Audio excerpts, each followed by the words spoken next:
Hola, ¿qué tal? Bienvenidos a la entrevista de hoy. Nuestro protagonista en esta ocasión es Jesús Núñez Villaverde, que es el codirector del Instituto de Estudios sobre Conflictos y Acción Humanitaria y que ha sido también el protagonista del último foro de la región. ¿Qué tal? Bienvenido. Hola, encantado. El tema central en este foro ha sido guerras de hoy, ¿no? Un estigma irremediable. ¿Es posible o es una utopía pensar en un mundo sin guerras?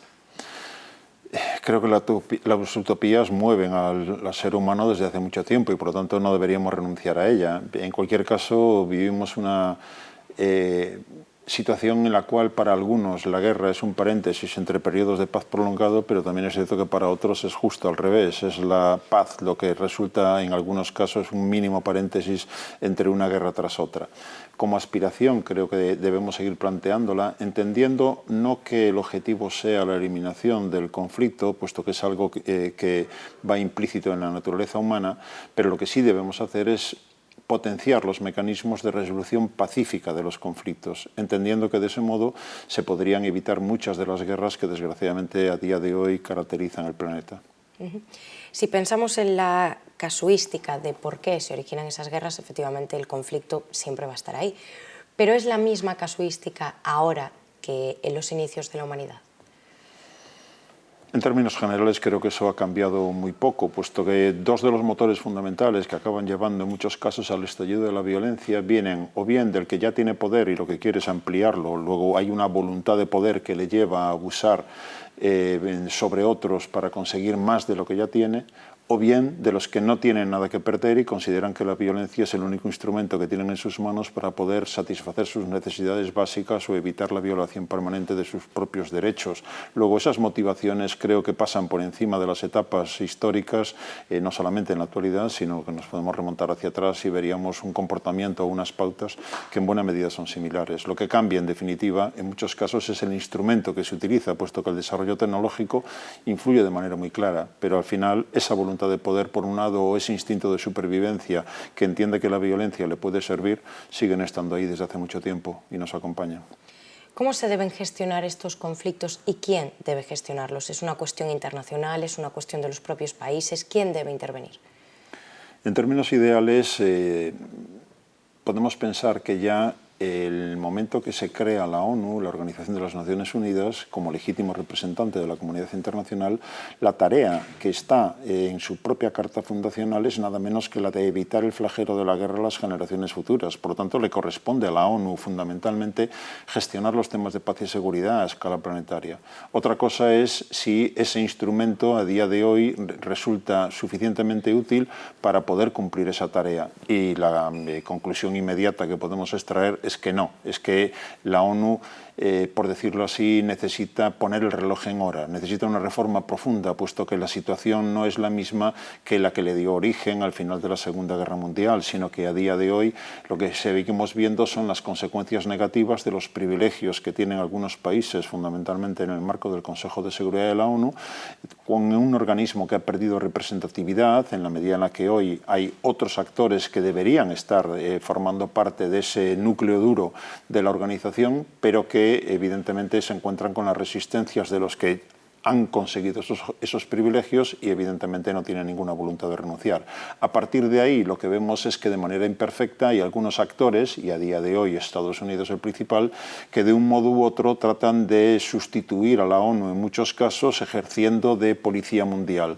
Evidentemente es inevitable pensar que, como cualquier otro actor haría, Estados Unidos lo que hace es básicamente defender sus propios intereses, por mucho que trate a veces de intentar convencernos de que lo que hace es en el bien general, en el interés de todos. Evidentemente defiende su propia posición como hegemón mundial. Y en el contexto actual nos encontramos entonces con la disfuncionalidad de ese organismo y con la imposibilidad a corto plazo de poder reformular las reglas de juego que nos hemos dado entre todos para poder aspirar a un mundo más seguro, más justo y más sostenible. Y en este análisis e investigación que realizan desde el Instituto de Estudios, ¿cuáles han sido un poco las conclusiones o lo que más le impacta de haber analizado un montón de conflictos? Considero absolutamente fuera de la realidad el optimismo que nos lleva muchas veces a decir que el ser humano es el único animal que tropieza 2 veces en la misma piedra. No tropezamos 2 veces, tropezamos 2 millones de veces, reiterando comportamientos que hemos constatado que no sirven para resolver los problemas a los que nos enfrentamos y, sin embargo, seguimos constatando también la falta de voluntad para reformular esos mecanismos, esos instrumentos, esos procesos de toma de decisión. Por lo tanto, lo que me asombra en muchos casos es ese cortoplacismo que lleva a seguir utilizando una y otra vez instrumentos que podemos considerar ya desde el principio que no van a servir para resolver los problemas a los que nos enfrentamos. Junto a eso, si tomamos en consideración que nos enfrentamos a amenazas que exceden las capacidades individuales de cada Estado nacional en este planeta, lo que me sigue pasmando en realidad es la falta de voluntad para aunar, para sumar fuerzas que nos permitan, por puro interés personal, por puro egoísmo de cada uno, entender que solos no podemos llegar prácticamente a ningún lado, es que necesitamos sumar con otros.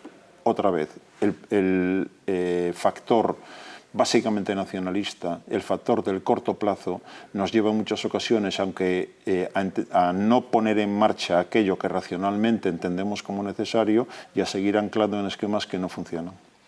Una de esas zonas que pueden ser ejemplo de ello y en la que además es experto es el mundo árabe musulmán, en donde hemos visto que a lo largo de muchísimos años han tenido los mismos problemas territoriales, problemas económicos, problemas de recursos y efectivamente se siguen utilizando las mismas formas de intervenir que tampoco han dado resultado. ¿Cuál es un poco, en qué podemos pensar o en qué podemos poner nuestra esperanza teniendo en cuenta que parece que no hay ese interés por solucionar este tipo de conflictos? Es bastante habitual criticar a esas sociedades del mundo árabe-musulmán y a los gobiernos de esos países como los responsables fundamentales de su mala situación. Y sin ningún interés en eliminar esa responsabilidad, creo que fundamentalmente desde la perspectiva occidental y europea más concretamente tendremos que asumir nuestra corresponsabilidad en la creación de esos problemas, no solamente cuando en la época de la colonización esquilmamos buena parte de sus recursos, sino que luego en la descolonización jugamos a algo que ahora tiene consecuencias. Básicamente apostar por la estabilidad a toda costa, buscando interlocutores en esos países que no se distinguían precisamente por su amor por la democracia o por el respeto de los derechos humanos, autoridades y gobiernos escasamente legítimos, pero que nos servían como socios en la medida en la que contribuían a defender nuestros propios intereses. Y evidentemente eso tiene consecuencias, de tal forma que hay hoy un sentimiento antioccidental en el mundo árabe-musulmán generalizado, sí, ninguna duda, porque ellos entienden a un occidente que les ha obligado a vivir en países artificiales que no responden a sus propias decisiones, que seguimos apostando por gobernantes que no cuentan con las simpatías de su propia población, insisto, y todo eso tiene consecuencias. Luego entendamos nuestra corresponsabilidad y cambiemos el modo en el que nos estamos relacionando con esas sociedades. Hemos tenido una oportunidad, en el año 2011, cuando arranca lo que se quiso denominar Primavera Árabe, cuando esas sociedades demandaban algo tan simple como dignidad, libertad y trabajo, y en lugar de apostar por esa sociedad civil que se movía en línea con nuestros propios valores y principios, volvimos otra vez a apostar por dictadores. Ahí tenemos el caso de Abdel Fattah al-Sisi en Egipto, un golpista que ha recibido las bendiciones occidentales. Si en Occidente seguimos pensando que apoyar a impresentables va a resolver nuestros problemas, estamos muy equivocados. Y en su experiencia sobre el terreno, después de haber visitado muchos países que se encuentran pues, en conflicto, a nivel personal también, no sé si hace mella o si deja una reflexión más profunda, porque a veces cuando vivimos en Europa tendemos a pensar que esas guerras que no nos afectan, que eso queda lejos y que las víctimas de esas guerras pues, valen menos que las víctimas de nuestros países. Sí, instintivamente reaccionamos de ese modo. Por un lado, lo que cabe, creo, plantear es la situación privilegiada en la que nos encontramos, quienes conseguimos comer 3 veces al día, conseguimos andar por la noche por nuestras calles sin el temor a que alguien nos vaya a robar o clavar un cuchillo, y que podemos elegir a nuestros representantes de manera regular para que las cosas puedan ir, por lo menos idealmente, aspirar a que vayan mejor. Porque eso es algo raro. Digamos que los anormales somos nosotros, pero que hay muchas partes de este planeta donde no se satisfacen las necesidades básicas más elementales, no se puede disfrutar de los derechos fundamentales y todo eso, como digo, alimenta procesos que pueden conducir a estallidos generalizados de violencia. Sabemos que hay un elemento fundamental que por encima de cualquier otro, que es la brecha de desigualdad. El hecho de que en un mismo territorio haya personas que se sienten absolutamente marginados y olvidados puede alimentar de forma más fácil el estallido de violencia generalizada. Por lo tanto, cuando pensamos, y la experiencia que uno va acumulando conflicto tras conflicto, cuando pensamos en no cómo resolverlo, sino cómo prevenirlo, cómo evitar ese estallido, deberíamos entender que un elemento fundamental en la agenda de la construcción de la paz y la prevención de conflictos violentos es precisamente la reducción de las brechas de desigualdad.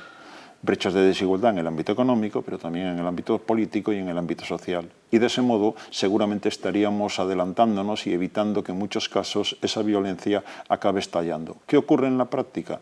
Pues que desgraciadamente estamos en una senda completamente distinta de securitización de la agenda internacional, potenciando mecanismos militares para resolver problemas que no son de naturaleza militar y, por lo tanto, que están condenados al fracaso. Y, sin embargo, vuelvo otra vez al principio, seguimos insistiendo, tropezando en la misma piedra, aunque el resultado que se obtenga sea otra vez negativo. Pues muchísimas gracias, Jesús, por acompañarnos. Gracias también por hacernos reflexionar sobre un tema que, insisto, muchas veces en Occidente olvidamos, sobre todo los que llevamos una vida muy cómoda, ¿no? Y gracias a ustedes también por estar con nosotros en un programa más y nos vemos en el siguiente.